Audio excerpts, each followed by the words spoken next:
Não vai fazer você. Isso aí. Filmando. Se quiser, eu faço. Juan! Juan? É, só Juan agora. Ai, tá puxando. Não, Juan é esse aqui. Não, é Renan. Acabou? Pronto? Jogou com sorvete, filha. Ai, que homem difícil, viu? Tá o quê? Ô, Renê, você vai mudar daqui a... Como vocês conseguem gostar disso? Não é? Olha, eu tô Caramba. observando o René aqui agora. Ele tem o rosto parecido com o Robert Pattinson. Quem? E os músculos de Taylor. Ah, para, você quer apanhar, né? E aí tá Você chegando. tem o rosto parecido com o Edward e os músculos do lobisomem. Lembra do Cedrico, do Harry Potter? É. Pois então, imagina Ele ele agora, ele é o Edward. Você não assistiu Crepúsculo? Ah, não. Vamos Aquele pegar filme de o- emo? Ó, as meninas levaram na escola pra gente assistir. Aí eu desisti porque eu entrei na metade do filme e eu vi aquela parte que ele é um vampiro e ele é uma purpurina no sol.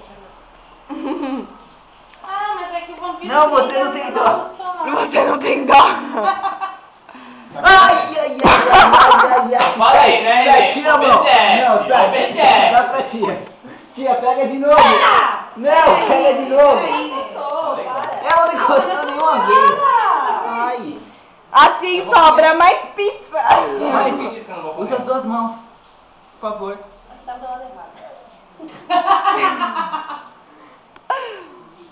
Não dá pra pegar o cabelo dele, ele é muito ruim. Que bom. Observe o desespero do Vini. Ele acha que ele é o próximo. Acabou? Nossa, não chegou nem na metade. Olha, é mais impaciente que eu. Nossa, Bianca, eu ia fazer chapinha em você. Ai, eu tô ouvindo esse negócio fazer. É a chuva lá fora. Não é não. Aí faz... Ó minha orelha, mãe. Ó minha orelha, mãe. Alguém tem uma colher de pau pra esse... é. O Vinícius é o próximo. Ó, o Vinícius manja, hein? Tá, tô nem aí. Ai. Ah, ele não tá nem aí, então ele é o próximo. Só quero colher de pau. Não, você é o próximo. Você disse que não tá nem Eu não queria falar, mas a tia Ná, quando ela foi fazer chapinha no meu cabelo pela primeira